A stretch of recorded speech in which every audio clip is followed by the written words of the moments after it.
Welcome to a Telltale Books video. I'm Greg. I'm Emily. And we're talking in this video about the next in our Frances Stevens read-through. Trying to read everything. She didn't write that much. But the next story, I think this was number 4 in her bibliography, is titled Friend Island. It's just a short story. It was published in Alt Story Weekly for September 7th, 1918. So this is before Weird Tales, which is why I was interested in her. You want to do the synopsis? Sure. Or your voice not up to it? Okay. No, I'm good. I'm good. So, in this particular story, it's a world in which women have become the dominant sex in culture.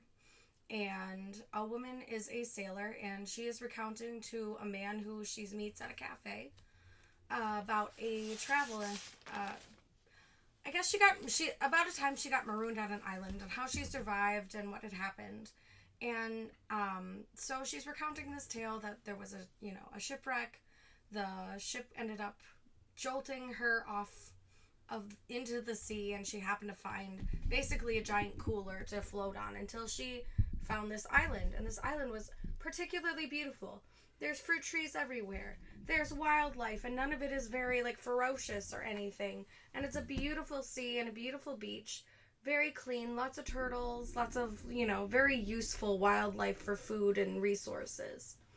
And so as she's exploring this island, she finds a sign that says, "Get out of here while you still can," basically. And she's like, "What? Weird." So she goes to this cave, sees there's signs of someone else having been stranded there. And then after a while, she kind of starts getting moody about being stranded on this island. And she's just like, "I wish I wasn't here. I wish I was somewhere else. There's something off about this island. It's just too good." And so all these nasty storms start showing up as she's having these thoughts. And she starts kind of being like, "This is so weird. It was just bright and clear a minute ago. Mm-hmm. Why is this huge typhoon basically showing up?" And so she kind of is weirded out by it, but she notices that her mood directly affects what's going on the island. Mm-hmm. And then she realizes, it's because the island is a woman. And she's offended that I'm offended for being here when she's done so much to take care of me on this island. So she starts kind of going with this personification idea and realizing when her mood is better and she's grateful for the things she has and she takes good care of the island and has a better attitude, the island does a better job of taking care of her. Yeah. And then one day, a man washes up on shore, and he says he had been on this island before. Mm-hmm. I shouldn't say washed up on shore. He was on a floating island that happened to bump into this one and then kind of scoot away. Mm-hmm. And he's like, "I was stranded on this island before, and I just have it's just weird. This island is way too, moody for me. It was way too good to be true, and this, suddenly it turned on me, and blah, blah, blah, and all this stuff." And she's like, "Well, it's just, we gotta take better care of the island. You just gotta be kind to it, and it'll be kind to you." And he's like, "Oh, okay." So they live kind of peaceably for a while until they realize, there's another floating island coming. We should probably hop on it and try to get out of here. And so they're getting stuff together. They see the floating island get closer. They're starting to run towards it. He stubs his toe and starts cussing up a storm and cursing the island. And so then a volcano erupts, and the island tries to kill them as they try to escape. And so that is the entire story. Mostly the moral of it is she almost got, almost found a man she wanted to be with, and then he ended up being disrespectful anyway, so they ended up parting ways, and she never saw him again. Yeah. So I'd like to call this one How I Don't Do Feminism, because this is considered a feminist work, but it's it's not very intersectional, to be honest. Okay, explain yourself. Okay, so one of the things that they talk about very blatantly in the book is that women became superior to men. Yeah. Which is not how I would do feminism. You're supposed to, the whole point is to, look for equality. Right. But very much written for its time. Very much early Victorian era writing where women were just like, well, we've been so subversive for so long. We do want to actually be better than men. But this is what I call toxic white feminism. And it is very much written from that perspective, where it's not looking for equality. It is looking for men to become submissive to them instead. Yeah. So it's just kind of meh to me. But it's an entertaining story and very comedic. Yeah, it was interesting. It was funny. It was weird. Mm-hmm.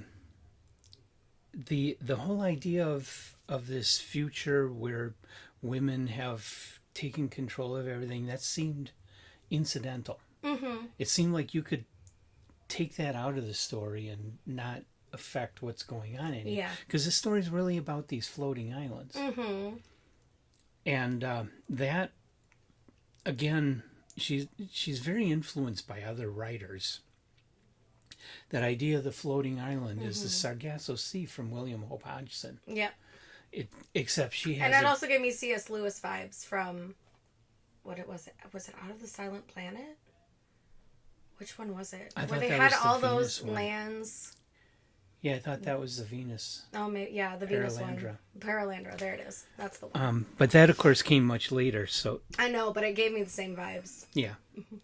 But clearly the inspiration for her was drawing upon William Hope Hodgson, who didn't quite go as far as she did with having the island be alive and have it have a sex. Mm-hmm. And that raises a question, why would an island have to have a sex? You know, and it's interesting. I thought about that too, and I was like, you know, in Spanish maybe. Like, because in a lot of other cultures or languages, they actually assign a sex. Oh, yeah. Sometimes to other items, so that's what. But that's kind of an arbitrary thing. And agreed. But I was like, but this is written in plain English. What is happening here? Mean, unless there are other male islands that it mates with. Yeah. Maybe it's just a really caring island. It's just sensitive. Possibly. It doesn't like people being mean to it. Like, you know, people. Mm-hmm. Generally. Like cats. Yeah, all the cats that I've carrying their love with scratches me. All over me. Scratches and cat fur. That is what I have right now. Mm-hmm. So, yeah. So, yeah, the whole point of the story of the islands, I suppose you could call it feminist, but it wasn't really. No, I think the feminist part was women running society. And that was not really a part of the main story. That was kind of an incidental thing. Except to turn it on its head, like back then, women weren't the ones who chose their partners, and you kind of needed that enforcement for women to be like, oh yeah, I almost chose him as my partner, but he pissed off this island and almost killed us, so I decided no. Well, that plus back then women weren't sailors. No. So to have like a woman at sea, it was important to the story, but it did not play the biggest part. Right. To be perfectly honest, yeah. Right. So, again, the voice here is more satirical. Yeah. Kind of. And really man-bashy. It kind of turned me off a little bit. It was pretty man-bashy. I didn't think it was that bad. It wasn't the worst that I've read, but I was just like... Just, you know, this is the second story in a row where she's not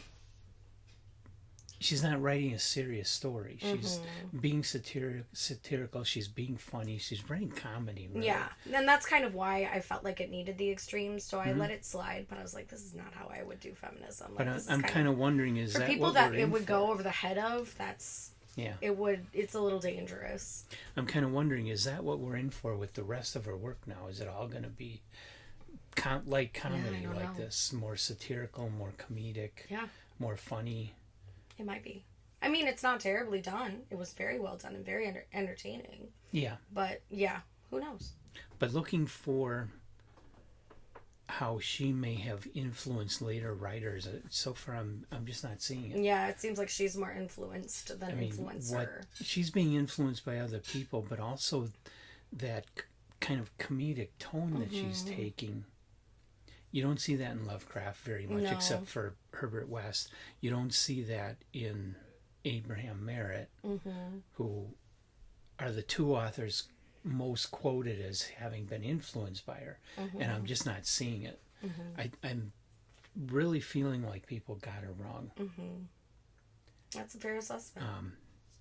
And I also feel that a story like Friend Island, it would have been nice if it would have been more influential, because that kind of weird comedic tone, I mean, it's almost Monty Python-esque. Yeah. We could have used that back in the 30s, 40s, 50s, you know. Yeah. It would have been a nice driver for horror and fantasy for a lot of years if it would have had more of an impact and influence over later writers than what I'm seeing here. Yeah. Yeah, because the concept of a living island is very cool and very original feeling in and of itself. It's a really cool idea. So, even I almost felt like the story was too short. Like we should have had more to it. Yes. A couple more adventures in the in-between, you know. Give us some more context to her stuff. Yeah, I mean, there's a whole, potentially a whole culture of these islands floating around out there that she could have explored. Yeah, seriously. And gotten into better. Yeah, she and this guy could have had more adventures that really reinforced the fact that he was not a suitable partner. Yeah. But, oh well. So, I don't think it's a top tale. I wouldn't say so. It's an interesting story. I would recommend people give it a try. Yeah, it's pretty entertaining, and it took me like no time at all to read it. So you can have a quick sit down while you're waiting in a waiting room or something, and be able to breeze through this, no problem. Right. So it's then, a good time killer. The next one we will move on to with Frances Stevens will be The Citadel of Fear, which is a short novel. Okay. A little longer, so we're going to put that off till July, I believe. Because we've got to work we've got a monster that we're reading. Through it. It's a thick one. It's a thick one, that's for sure. So, if you've read Friend Island, definitely leave your comments in the comment section of the video. Otherwise, come on back for The Citadel of Fear and more by Frances Stevens and all the other things we're reading and talking about. Yeah. And like and subscribe. Thanks for joining us. We will see you next time. Bye. Bye.